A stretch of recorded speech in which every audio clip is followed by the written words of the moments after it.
Welcome to the Tips for Your 20s podcast.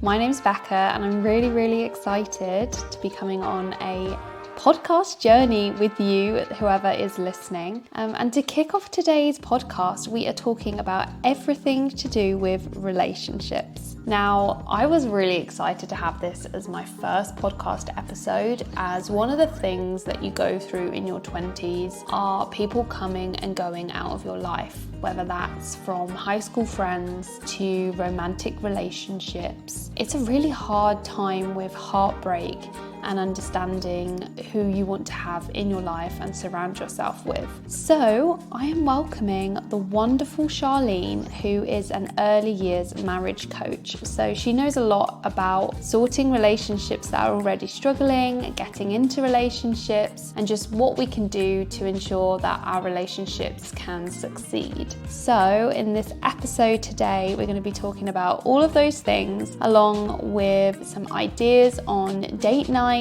what a toxic relationship really is, and then also talking a bit about heartbreak too. So if you enjoy today's episode, please tune in for next week.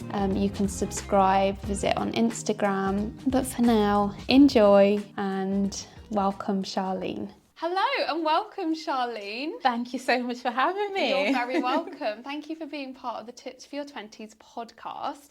So let's get cracking straight away. We are going to be talking today about relationships. I'm excited. I love talking about relationships. Good. Well, tell us what you do, who you are, and give us a bit of a background as to how you got into your current career route in relationships. So I'm Charleen and I'm an early years marriage coach, and I decided to go into marriage coaching out of my own personal needs. My husband and I were going through some things in the early years of marriage, and I thought to myself, there isn't a service out there that is suitable for us. I just wanted somebody who would be able to hear us, to be able to guide us, and just not be someone who was older than us or our family members, just someone who was very indifferent but willing to make us work. And I thought, you know what, this is what I want to do, because I saw so much transformation in ourselves, in the way that we thought, in the way that we handled like arguments about money, about sex and all these different things. And I just thought, this is what I want to be, because it made me so happy to see the transformation. I wanted it for everyone. And you specialise in early years marriage. So people who have just got married and they might then be having issues in their relationship afterwards. Yeah.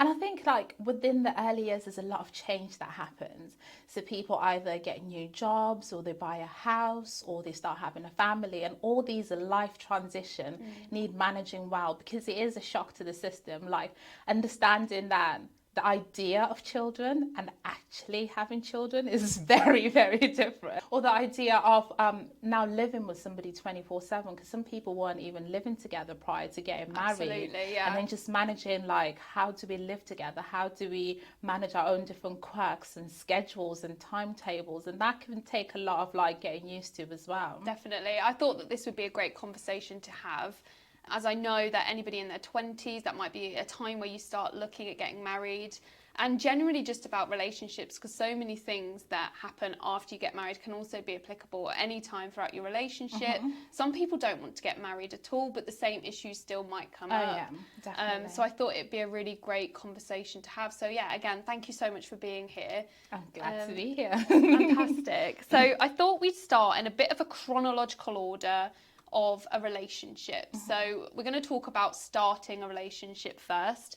And the thing I wanted to talk about first was the pressures of finding somebody in your 20s that you can connect with, that you can grow with, that you might want to settle down with, that shares the same interests with you. What pressures do you think there are on people trying to find a relationship, whether that's when you've just started in your 20s, maybe coming out of university, or that you've had a relationship end and then you're looking to find somebody again, maybe late 20s? Yeah, I think there is like a lot of pressure, especially in your 20s. And I genuinely believe that your 20s is a time to really find yourself. Because for so long, like up until if you go to university, you normally leave about 21, 22. You have been kind of like following a system. And at that point, that's the only time where you're kind of like, I'm out of the system. There's no like education, next step. And that's pressure in itself. And on top of the pressure of like finding a job and trying to do everything, you're like, oh, I need to find the perfect person to be able to help me build everything. And I think that is a massive pressure for someone who's only just truly started experiencing freedom, because you don't really have too much freedom prior to that. You're kind of still going along with the institution that you're in. And then people are like, oh, when are you going to find somebody? And it's not just anybody, it's somebody. And it's that whole idea that it's the one. Yeah. And I don't believe in the idea of the one. I think you can genuinely make it work with anybody if you set your mind to it. There's certain people who you will gel with more naturally. But I think with work, with anybody, you're able to make it work. So the idea is that for me, let's say, for instance, I was born in Zimbabwe. My husband was born in Zimbabwe, and then we both migrated here. How would I know that my husband wasn't going to migrate to Australia if it's just the one? Absolutely. Like, they could be on the other side of the world. How would I ever get to meet them? So you don't think that you can walk into a room and you're just going to meet eye contact, love at first sight with one person, that's the one person that you're with? No. I think you can make it work with you can anybody. make it work with anybody. I like based that. on you have similar values and wanting the same things, but I think you can make it work with anyone. I like that. I think that's really nice to know. And I think that comes towards the end of the podcast. We start talking about how you can make it work during a relationship. And actually, you probably take some skills at the beginning of a relationship that you need to then use during of trying to make it work. And that thinking, oh, this person's not right for me, there's someone better out there for me. Well, have a go at sorting out the relationship that you're in at the moment, and trying to make things a little bit better might help. But no, that's interesting to know. And how long have you been with your partner for? So we've been together, I'm going to get this wrong, aren't I? Let's hope he's not listening. We've been together for 16 years. Wow. And we've been married for 8.5. And have you seen a change in your relationship from when you were first together to how you are now? Oh, absolutely. I think the person that I started going out with, started dating, is no longer the same person that I have now. And we have evolved, both of us, through that time. The things that we were interested in back then, even our love languages have evolved over that time as well. And just like understanding that you're not going to have like a static relationship. Things are going to change, circumstances are going to force you into being different people, and life changes. So it's really important that you are prepared to say that, okay, I'm continually going to invest in my relationship, continually going to learn about this person, because the person that I met 16 years ago can't be the same person that I have today. Absolutely. I just picked up on something you said there, which I think will help some people to understand who they are a little bit more, and that's love language. Tell me, what is love language?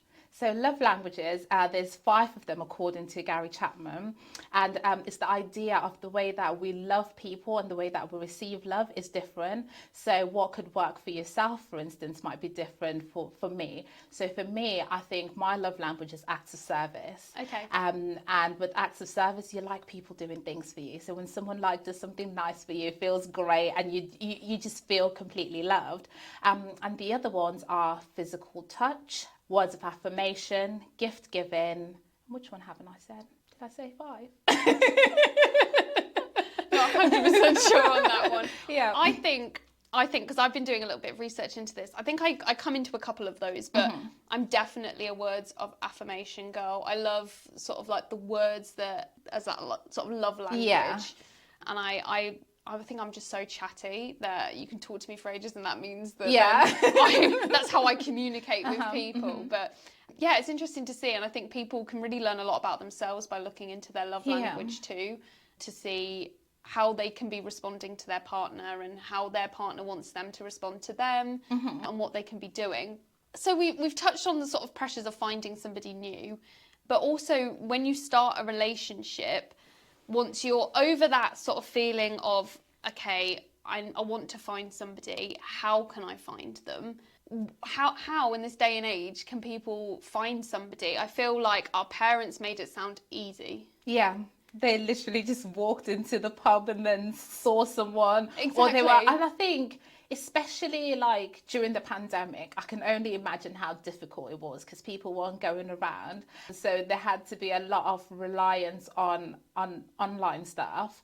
But now it's just so many different ways in which you can find somebody, either online, meeting people in different places, pubs, clubs, recommendations from other people. Yeah. Which sometimes I'm always like, oh, why would you put us together? Like, what's your reasoning? But it's always like that whole idea of putting yourself out there and being in as many different places as you possibly can be.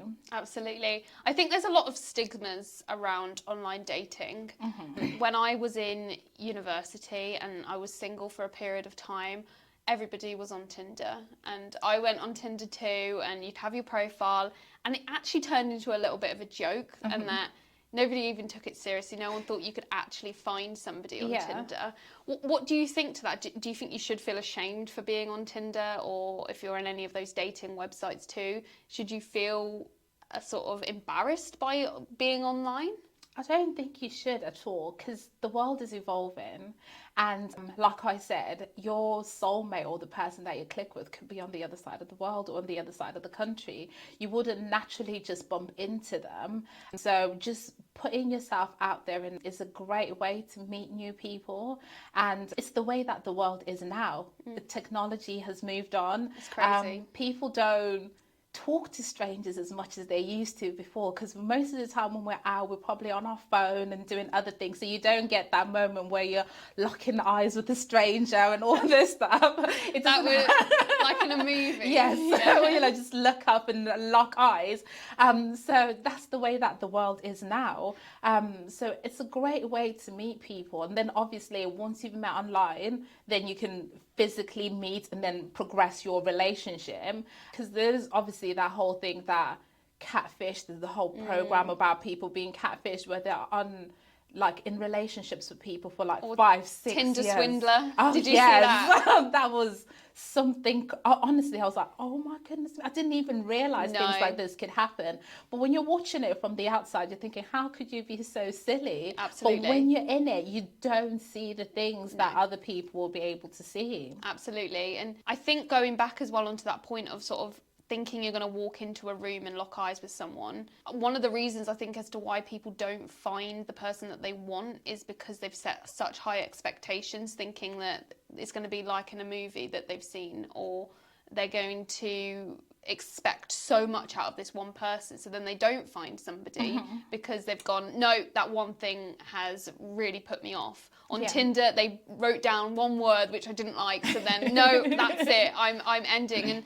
And we can sometimes, because of social media, I feel like the big issue here is think that relationships are all the same and they're all one way, that we don't even give them a chance before, they even start. Yeah. What can we do to sort of set our expectations so that people can find relationships? I think one thing that we always do, or I find from the people that I talk to, they talk about having a list, like what's the list of things that you want in a man or you want in a woman. I don't think Love Island helps on that one, does it? They walk into the villa and it's like, what's your type? Yeah. That doesn't necessarily mean the person that then comes in is going to walk in and be that type, is it? Yeah. And it's just like that instant thing that you want everything all at once. We want instant gratification. We want the perfect package walking in. But chances are even the one is going to have something missing or something that they need to work on. I think a more realistic thing to work on is, what kind of person do I want to be for my future person? Absolutely. And you're more in control of that. And then if you're working on that, you'll find yourself in places where people like you hang out.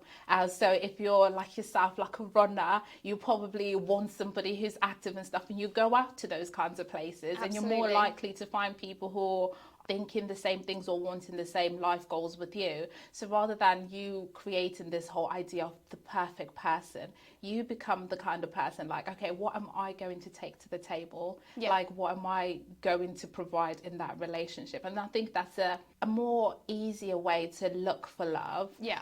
Because you are in control of that rather than leaving the power and the control to the other person. You see it I've seen it on programs like First Dates, where someone will be like, what are your hobbies? And they'll be like, I'm not sure.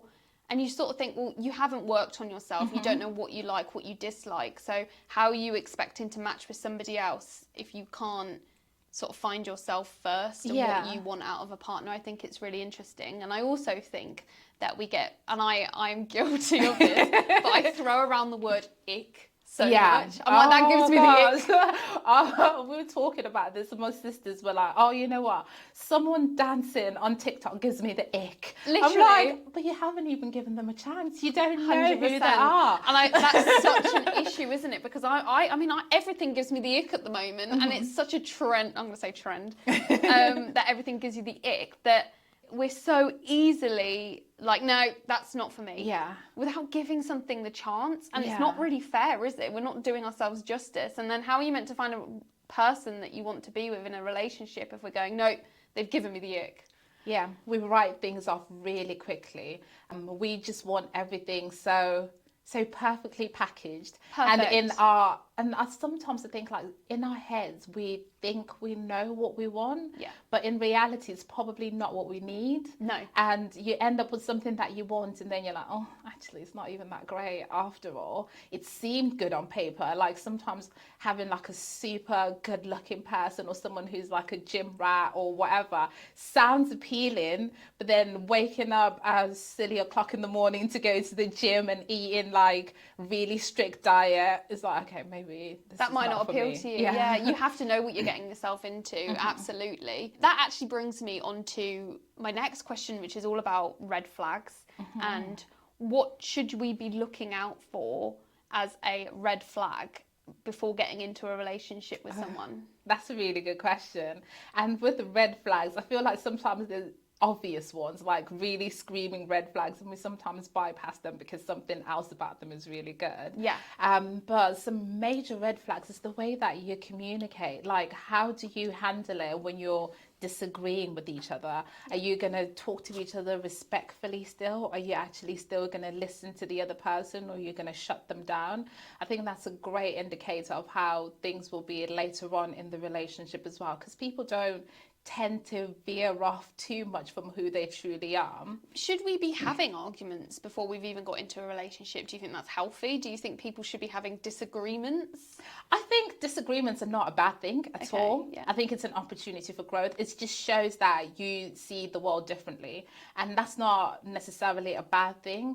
It can actually be a way to grow and work on yourself, because it might be a viewpoint that you never thought about before. Definitely, yeah. And so it's just understanding that, okay, we're different, but how we're going to manage the differences. So I think arguments are not bad. How you manage them is the bad thing, if you don't manage them well. Red flags for me, I definitely think that sort of controlling behaviour, like, you know, you might dress up to go on a night out and send them a photo of what you're wearing and then be like, are you wearing that? Or saying, oh, have you done your makeup today? Have you done your hair today? Have you and constantly scrutinising how you look and who you are as a person. That would be a big red flag for me. What do you think? Oh yeah, because that just shows you that they have got an idea of who you should be. Yeah. And they're trying to like change you and mold you. You shouldn't be in a relationship to try and change the person to suit what you like. You should be happy with who they are. Yeah. And if there's anything that, I'm not saying that you shouldn't change in a relationship. If there's anything that needs like work on, that's absolutely fine. But if you're happy within yourself, I don't think you should be giving someone else the power to be able to change who you are. Absolutely. I think it can also be quite reflective on the person and their own insecurities. If someone's not secure in themselves, and if you're seeing somebody and they're not fully sure of themselves, they can sometimes sort of project that onto you, and to be like, I don't feel happy that maybe you're not going to go out and find somebody new, so I'm going to stop you from going out and doing that thing. Yeah. I think it can definitely be that sort of insecurity. Let's talk about toxic behaviour, and I think that leads on with that sort of red flag communication. The word toxic, what do we think to that? The word toxic. I feel like the word toxic itself is kind of like used a lot even when something isn't toxic. Yeah. And I feel like with toxic, it's about something that's like in the general definition of the word, something that's hazardous, Yeah. something that's not good for you. So I think with toxic behavior, it's things like we were speaking about, like how you communicate with the person, the respect, the controlling things. Those are toxic traits. And I think that within certain people, you're going to find traits that you don't like, but they're not necessarily toxic. And they're just things that might not align with your values and the way that you do things. But sometimes you kind of feel like, okay, we just like using the word, and it's just overused by so many different people, to the extent that when you are in a toxic relationship, you are seeing it as something that's okay because your friend uses toxic for something very trivial as well. Absolutely. And yeah, just to emphasize that, if somebody is then in a really negative relationship that may be affecting their mental health, or they might be in a awful situation, they might feel like they can, or they might feel less likely to reach out for help because the word toxic's been overused and they don't know what is toxic and what is negative and what is a relationship that they need to get out of. Yeah. And it might put them at a point where they feel like they can't reach out for help. Yeah. Again, I think it comes down to social media overusing the word and people not really understanding what a toxic relationship is, and maybe we need to be a bit more specific of the behaviours that are being shown. Yeah. Rather than just calling it toxic, we maybe say, well, their communication is really poor, or they aren't doing something that I like them doing, and being a little bit more specific. But definitely think the word toxic is overused quite a bit. Right, we're in our relationship and we've just started. We've been going out for a few months and everything's hunky-dory. As it always is. Yeah, we can hope. And we feel like we've hit that point where we're past the honeymoon period. And this is also the same, I think, for a marriage. Yeah. When you've got married, you've been in that bubble, you've had the wedding, you've had the amazing trip to the Maldives. You know, I'm imagining this. And you are settling down after coming back, and the honeymoon period is over. Yeah. What can you do to keep the spark alive? I think it's really important to always have new experiences in a relationship, because at the beginning, that's what we do. We go out and have like lots of new experiences. We go cinema, we do ice skating, we do all sorts of different things. And then we get to a point where it's comfortable. We just want to come home and be in our pajamas. And there's nothing wrong with comfort. Yeah. But if you get too comfortable, then you've got none of that new stuff to look forward to. And with each new experience gives you a new talking point. It makes you see the person in a different light. And it helps you keep that spark alive. So just going out of your comfort zone and just try new things always. And it doesn't even have to be like super expensive things, because I get this all the time. People are like, oh, well, we don't have money for dates, because you're in your 20s after all. You probably just started a job, and even after a wedding, a huge investment, you probably don't have a lot of money. Yeah. It doesn't have to be things that you have to pay for. There's so many free activities that you can be a part of, but just making sure that you are still doing stuff together and also still doing things on your own, because sometimes we get so caught up in us being a couple and being that we're too much in each other's space. You get too much of somebody. Absolutely. So go off and do all the things that make you happy, that replenish yourself. For me, I enjoy like a good read. Like every time I'm like, you know what, just leave me alone with a good book, and I'm happy to do that. And I've recently started enjoying going to the gym as well. It's my me time. When I come back from the gym, I'm a new person, refreshed, and I've got like new things to talk about that I wouldn't have normally. The things that I managed to achieve in the gym, the things that I saw, and it's just a new talking point. And it's not the same, oh, how you doing, how's your day kind of conversation, because especially now with a lot of people working from home, I work from home, I don't get to interact with too many people throughout the course of the day. So these new little things that I get myself into help me bring new experiences into the relationship as well. It is time, isn't it? Everybody says they're busy. Everybody is like, no, I can't do it because I haven't got the time. We need to start making time for each other. And something that I've done with my partner, we've been together for 5 years, and we definitely went through a stage of it getting a bit sort of repetitive, same old routine. that we were like, right, date night on a Thursday. We haven't kept it up. The idea, see, consistency is better. Like attempting to do it. We tried. Better, I think it was the thing of, I thought, oh, you know what do we do this week? And it was like the idea. But like you said, it doesn't have to be something that you spend money on. You don't have to go to the cinema. You don't have to go out for a meal. It could be cooking a different meal than you used to. Or it could be just sitting down and watching TV together, or turning all electronics off, which is something I like to do because I spend a lot of time on my phone and electronics during the day, is turn everything off and play a game of cards. Or I sound like really old. Yes, we're playing games of cards and drink a cup of tea. Look, Monopoly Deal is a game changer. Honestly, I'm a old lady at heart, but really doing something different is quite nice. And at the weekends, I've had a few really, really busy weekends recently. So I'm really looking forward to this weekend and being able to sit and do nothing, really. Yeah.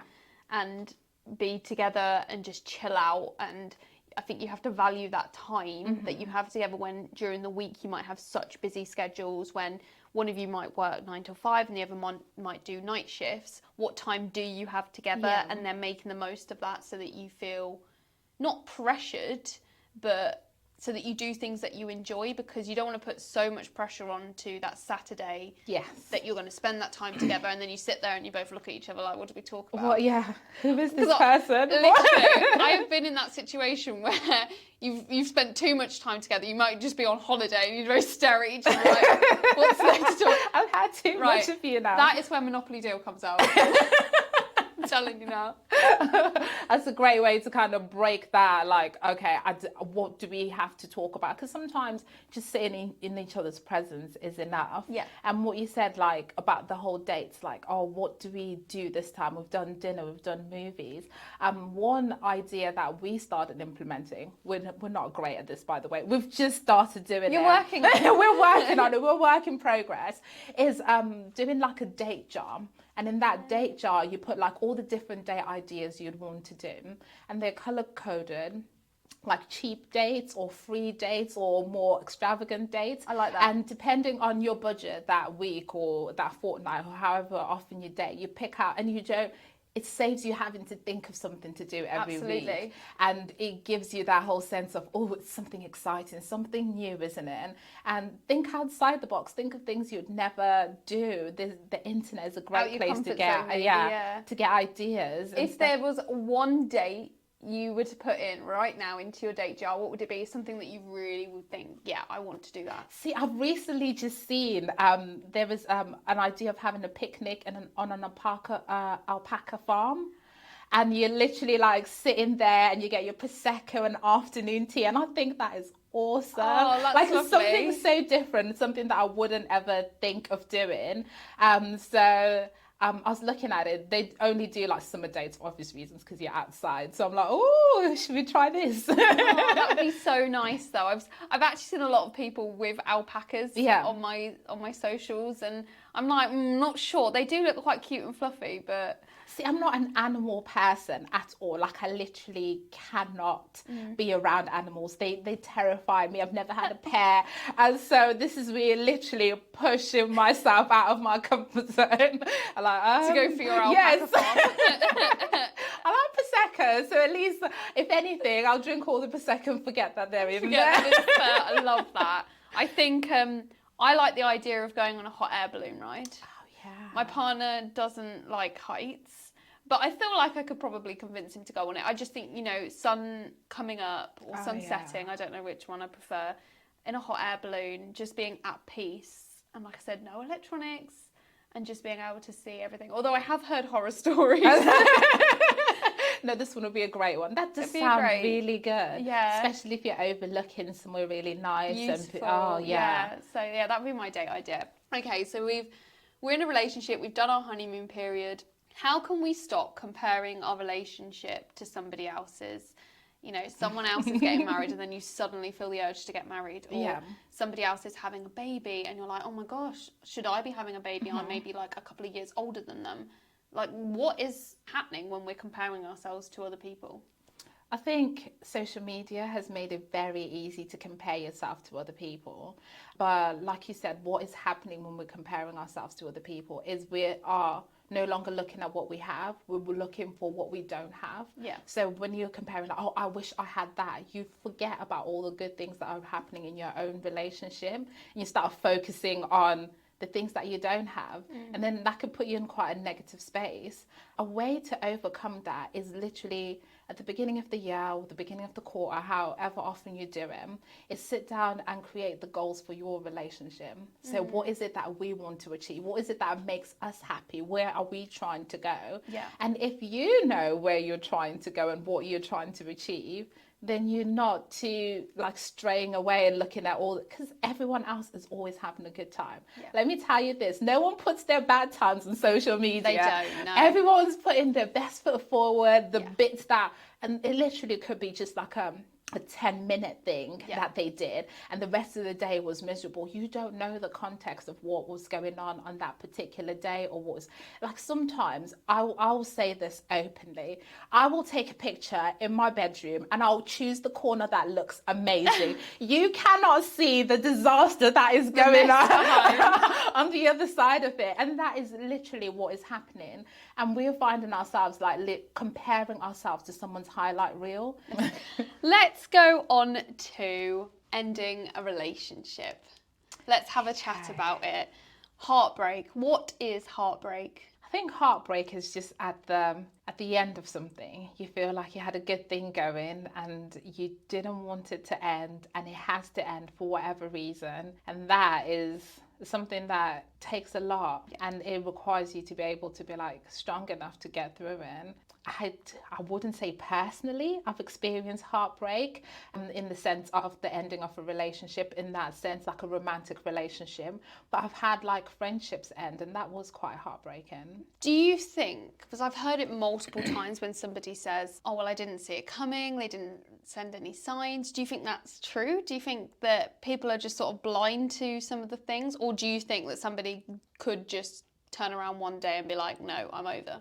I think both are very possible. You probably didn't see the signs sometimes. You know, sometimes when you can see things but don't want to believe them. Yeah. When something is happening, you're like, oh no, it's not quite as bad. Keep brushing it off. Yeah, like, it'll be fine, putting things under the carpet. But sometimes it can really just hit you from nowhere. You weren't expecting anything. Things were going good as far as you're concerned. But the other person probably just wants something really different to what they're having now. Yeah. And they have made the decision that, you know what, I'm not going to drag this any longer than it has to go on for, so I'm just going to call it quits. I wouldn't suggest that kind of way. Yeah. At least give the other person like an opportunity to explain themselves or work on themselves, or an opportunity for you to make the relationship work. Just making that decision on your own when you were in a partnership doesn't seem right. No, I agree. I think it can be so difficult, and I've seen so many people go through heartbreak, struggle so badly. What can you do to make it easier for yourself? What can you do to get yourself back up and running to your normal self? Because it can knock you massively. Yeah, it can knock you massively. And I think the best thing is for you to be able to just be like, this was a chapter in my life, and some things must come to an end, and some things do carry on, but mostly just working on yourself and not really thinking too much, especially if you're the person who's been broken up with. Don't be like, oh, what's wrong with me, or what's missing in me. If you kind of go down that path, I think it will take you longer, because you try and like make sense of it all, and sometimes it doesn't make sense. Like, it literally makes zero sense to you.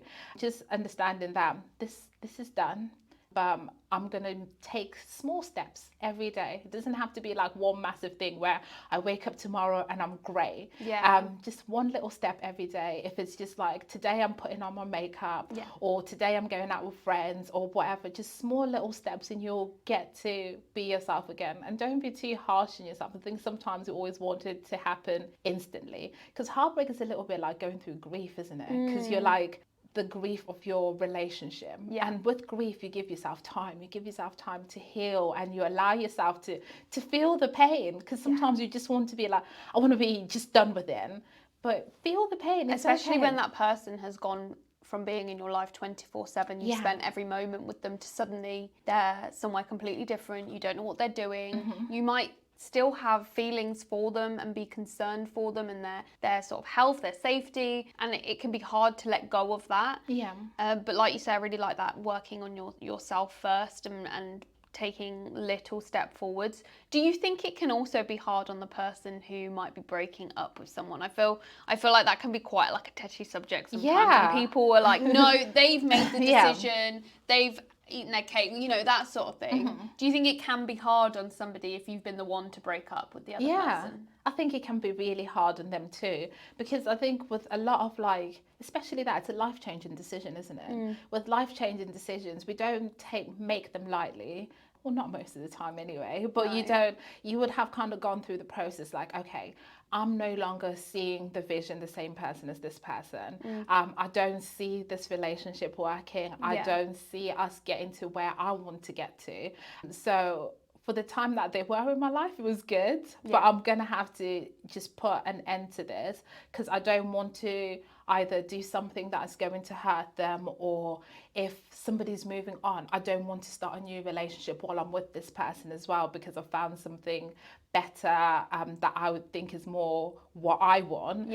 So there's that whole thing like, okay, I am doing this as wrong as it is, I'm doing it for both of us. I don't want to be in a situation where I'm dragging out something that hasn't got life in it. Absolutely. I've seen so many times as well, as a friend, seeing somebody go back to a partner, they've split up with them and you've all gone, yeah, girl, you got this. You've done it. You've done it. Yes, good for you. And then within a day, they're back with them, and then they're broken up again, and then they're back with them. What point, how do you be a supportive friend? How do you support somebody who you're going like, come on, what are you doing?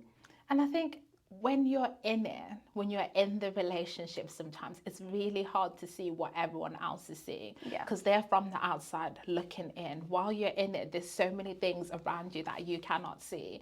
So I think the best way to deal with that is just be a support for them and listen to what it is that they want, because a lot of the times we want to impose the way that we see the world, or the way things that should work. So if you break up with someone, don't get back with them. If it's not working now and things haven't changed, and some people need to experience it themselves to be able to learn from it. Absolutely. Me telling you something is not going to be as powerful as you going through it and being like, you know what, I can see what you meant. So sometimes you can just love them from a distance and support them from a distance. You don't have to be too involved in their relationship. Just support your friend as just a friend and nothing else. Absolutely. I think for me personally, I always see it from my perspective of, there's so many people so quick to throw in the towel and to be like, right, that's my relationship done. They've given me the ick. We're going full circle here. And then you see them going back together. And then they're like, no, I'm done. At what point do you actually throw in the towel? Are we working at it or are we not? I think if you decide, you know what, we're going to give this another go, it has to be on different terms. Because if you're giving it another go and nothing has changed, then you're literally going to be back to where you were in the beginning. So if you are going to genuinely be like, okay, you know what, I'm giving this a proper go, then be willing to make some changes. And if you're in that situation where you're the one saying, right, I'm ready to give this a go, should you care what other people think? Because I can imagine it could be quite embarrassing. You've posted on Facebook, single, or you've deleted your whole Instagram with them on, and then suddenly people are seeing that you're back together again. Should you feel embarrassed? You shouldn't feel embarrassed, but chances are you're probably thinking, oh, what are they going to say?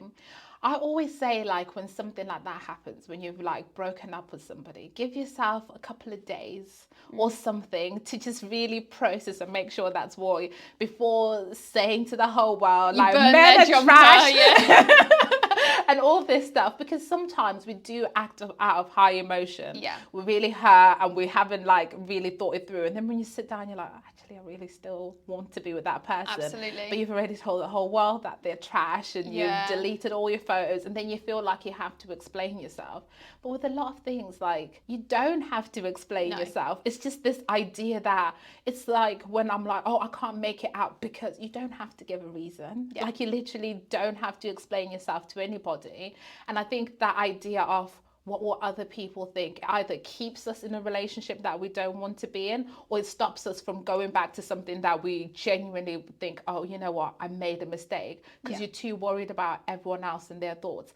And most times it'd probably be like one or two people who will say something, and within like a couple of months it's all forgotten anyway. People are more focused on their own lives than they are yours. You know, they might make a flippant comment, but then you're gone. They're on to the next person, or they're on to worrying about themselves. You don't need to worry about other people worrying about you.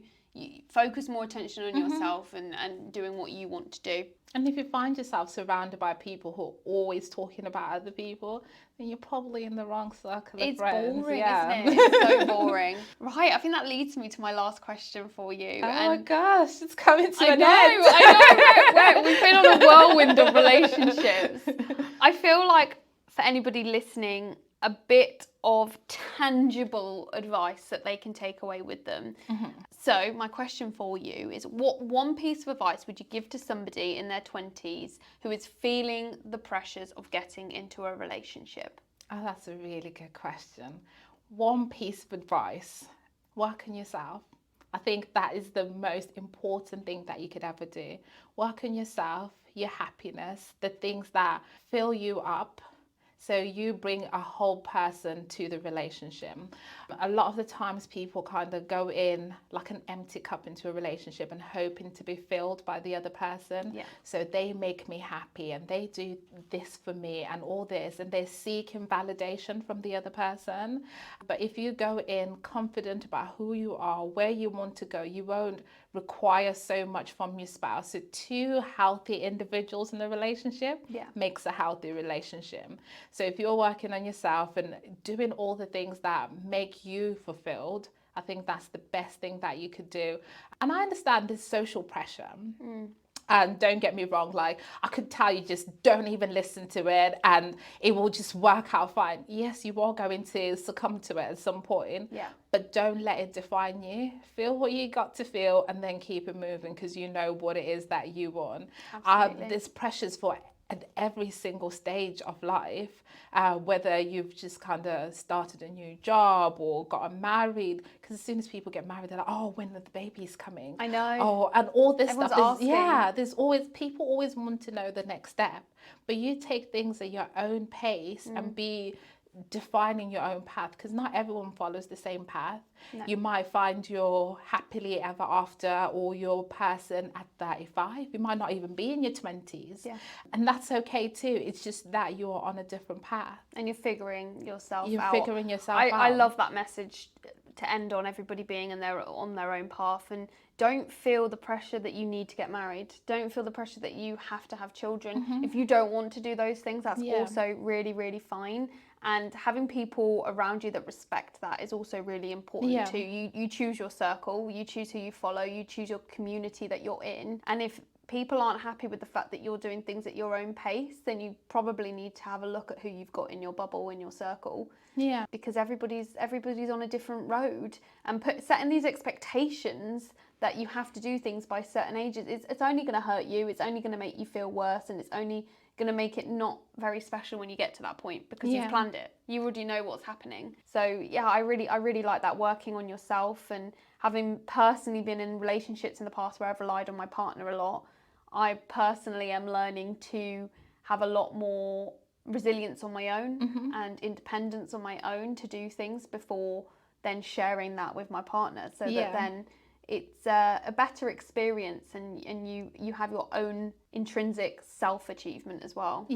And not just relying on the relationship to give you that fulfillment. Absolutely. And on that idea of like pressure from the outside, if you're really strict with the people around you about what you value and the things that are happening in your life, they will follow suit.